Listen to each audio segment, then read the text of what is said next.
أعوذ بالله من الشيطان الرجيم بسم الله الرحمن الرحیم سورۃ النحل رکوع نمبر 8 آیت نمبر 61 سے لے کر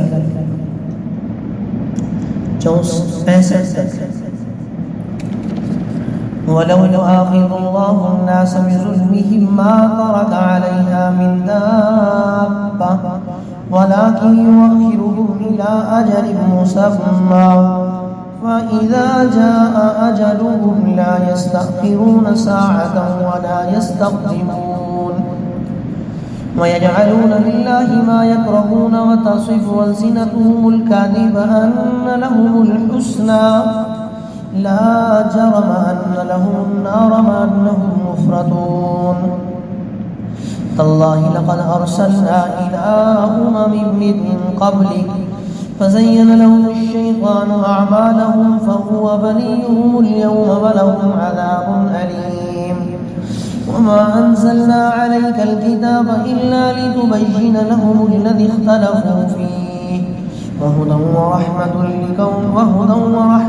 لقوم يؤمنون والله أنزل من السماء ماء فأحيا به الأرض بعد موتها إن في ذلك لآية لقوم يسمعون. معزز سامعین، اللہ جل شانہ نے گزشتہ آیات کے اندر مشرکین کی ایک قبیح بات کا رد کیا تھا، جس میں مشرکین یہ کرتے تھے کہ اللہ کی بیٹیاں تصور کرتے تھے اور فرشتوں کو اللہ کی بیٹیاں کہتے تھے. اللہ نے فرمایا خود ان کا حال یہ ہے جب انہیں بیٹی کی پیدائش کی بات بتائی جائے تو ان کے چہرے سیاہ پڑ جاتے ہیں اور دل میں کڑتے رہتے ہیں اور یہ کہتے ہیں کیا اس خوشخبری کو برا سمجھ کر لوگوں سے چھپ لوں، یعنی میں خود چھپ جاؤں، اس خوشخبری کو برا سمجھوں کو جو بیٹی کی خوشخبری بتائی، یا ذلت برداشت کر کے اپنی بیٹی کے پاس رہوں یا اسے زمین میں گاڑ دوں. اللہ تعالی فرما رہے ہیں آج کے درس کے اندر کہ اگر اللہ چاہتا تو مشرکین کو اور ان لوگوں کو ان کے ظلم کی وجہ سے فوراً پکڑ لیتا. یہاں پر الناس کا لفظ عام ہے. اگر اللہ یہ چاہتا یا مواخذہ کرنا چاہتا، پکڑنا چاہتا، تو لوگوں کو ایسی پکڑ لیتا کہ روئے زمین پر کوئی جاندار نہ چھوڑتا. الناس سے مراد جاندار ہے. آگے دابہ کا لفظ بھی آ رہا ہے، یعنی نہ صرف انسان بلکہ جانور، چرند، پرند، درخت، ارض و سما کی کوئی چیز باقی نہ چھوڑے. ظلم ایک انتہائی خراب ترین چیز ہے. ادنا سے ادنا ظلم ہو یا بڑے سے بڑا ظلم ہو، اگر اللہ پکڑنے پہ آئے تو ہر ظلم پر پکڑ سکتے ہیں. حتیٰ کہ مفسرین نے فرمایا کہ مسجد کے اندر داخل ہوتے وقت بائیں پاؤں سے داخل ہونا بھی ظلم ہے. اگرچہ بڑے ظلموں میں دیکھا جائے تو قرآن نے شرک کو ظلم کہا، ان الشرک لظلم عظیم. اور ایک جگہ فرمایا بل کافرون هم الظالمون، کافر ظالم ہے، یعنی بڑا ظلم وہ ہے. تو ظلم بڑا بھی ہے، چھوٹا بھی ہے، اور اس کا اثر ہر چیز پر پڑتا ہے.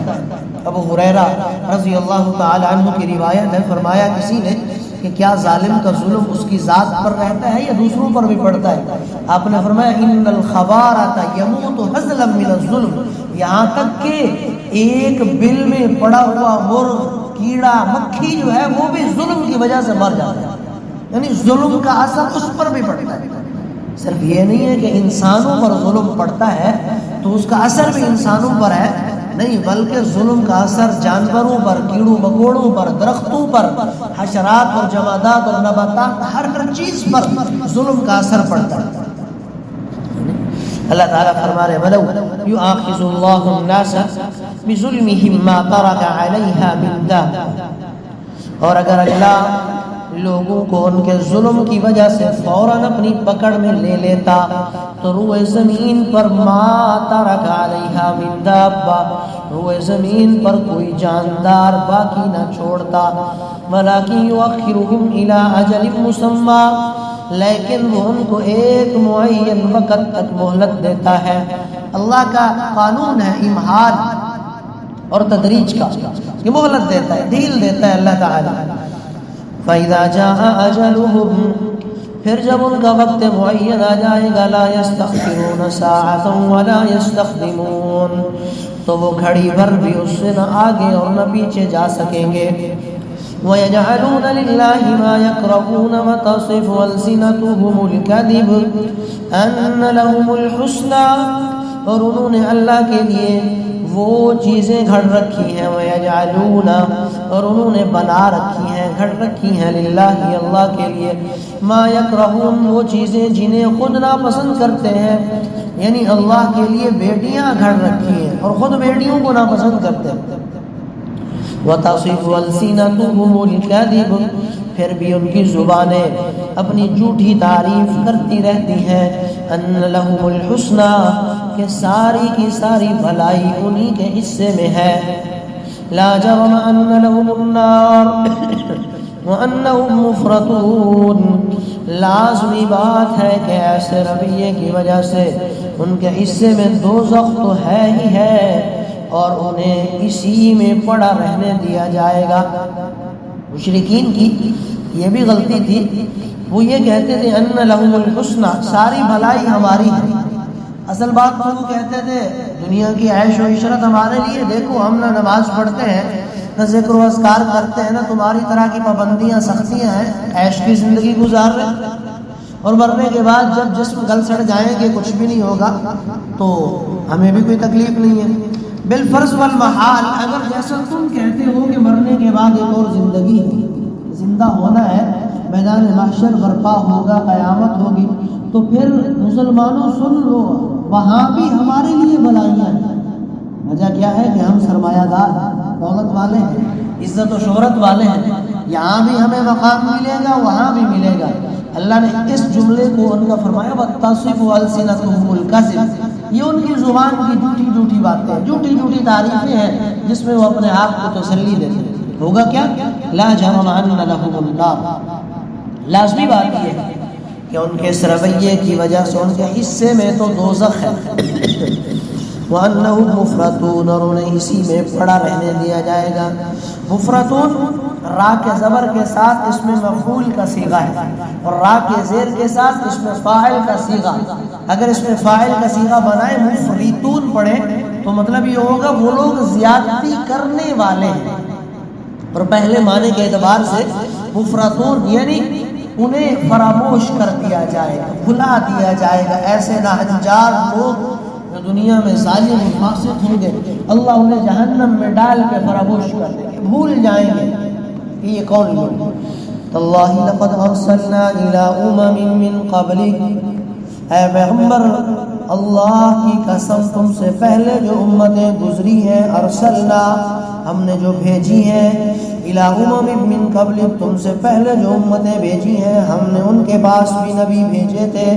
فزین لهم الشیطان اعمالهم، تو شیطان نے ان کے اعمال کو خوب بنا سوار کر ان کے سامنے پیش کیا، یعنی یہ پٹی پڑھائی کہ تم جو اعمال کر رہے ہو وہی بہترین ہے۔ فهو وليهم اليوم وَلَهُمْ عَذَابٌ أَلِيمٌ، چنانچہ وہی شیطان آج ان کا سرپرست بنا ہوا ہے اور اس کی وجہ سے ان کے لیے دردناک عذاب تیار ہے۔ دنیا کے اندر تو وہ سرپرست ہے، سربراہ بنا ہوا ہے، ہر گناہ کے کام کا مشمش، اور آخرت میں کیا ہوگا؟ اس کے لیے دردناک عذاب ہوگا، ان لوگوں کے لیے بھی اور شیطان کے لیے بھی۔ اور شیطان کہے گا فَلَا تَلُومُونِي وَلُومُوا أَنفُسَكُم، مجھے ملامت کی نہ کرو۔ وَمَا أَنزَلْنَا عَلَيْكَ الْكِتَابَ إِلَّا لِتُبَيِّنَ لَهُمُ الَّذِي اخْتَلَفُوا فِيهِ، اور ہم نے تم پر یہ کتاب اسی لیے اتاری تاکہ تم ان کے سامنے وہ باتیں کھول کھول کر بیان کر دو جس میں انہوں نے مختلف راستے اپنائے ہوئے ہیں۔ اللہ تعالیٰ کے پیغمبروں نے کتابوں میں واضح بتا دیا، احکامات واضح بتا دیے۔ نوح علیہ السلام نے اپنی قوم کو فرمایا تھا میری بات سنو، ثم لا یکن امرکم علیکم غمہ، پھر تمہارے اوپر کوئی پردہ نہ چھایا رہے، کوئی خلاف اور پہ نہ چھا جائے، ایسی طور پر بات کو سنو، کھول کھول کر بیان کر۔ شعیب علیہ السلام تو خطیب الانبیاء تھے. جب آپ نے بات کی تو قوم نے کہا یا شعیب ما نفقہ کثیرا مما تقول، ہم تو آپ کی بات سمجھتے ہی نہیں، آپ کیا کہہ رہے ہیں ہمیں کچھ بھی سمجھ میں نہیں آ رہا. حالانکہ ہر پیغمبر نے کیا کیا، لتبین، کھول کھول کر بات کو بیان کی. وَهُدًى وَرَحْمَةً لِقَوْمٍ يُؤْمِنُونَ، اور تاکہ یہ ایمان لانے والوں کے لیے ہدایت اور رحمت کا سامان بن جائے. اللہ انزل من السماء ماء فاحیا به الارض بعد موتها، اور اللہ نے آسمان سے پانی برسایا اور زمین کے مردہ ہو جانے کے بعد اس میں جان ڈال دی. ان فی ذلک لآیۃ لقوم یسمعون، یقیناً اس میں ان لوگوں کے لیے نشانی ہے جو بات کو سنتے ہیں. بات کو سننا اللہ تعالیٰ فرما رہے ہیں کہ ان کے لیے نشانی ہے. ایک تو ہے کہ بات خالی کانوں سے سنی جائے لیکن توجہ نہ دی جائے، جیسے دل کی آنکھ ہے اور ایک ظاہری آنکھیں ہے، بصارت ہے اور ایک بصیرت ہے. ہمارے پاس بصارت تو ہے، آنکھوں سے دیکھتے ہیں، بصیرت نہیں ہے، دل سے اس کو سنتے نہیں ہیں، دل سے توجہ نہیں ہے. سننا وہ فائدے مند ہے کہ جس میں کان لگا کر متوجہ ہو کر اور طلب حق کے لیے سنا جائے، وہ سننا فائدے مند ہے. اور جو سننا خالی بات کو سمجھنے کے لیے نہ ہو یا مذاق کے لیے ہو یا وقت گزارنے کے لیے ہو تو ایسا سننا بھی فائدے مند نہیں ہے. دعا کریں اللہ عمل کی توفیق.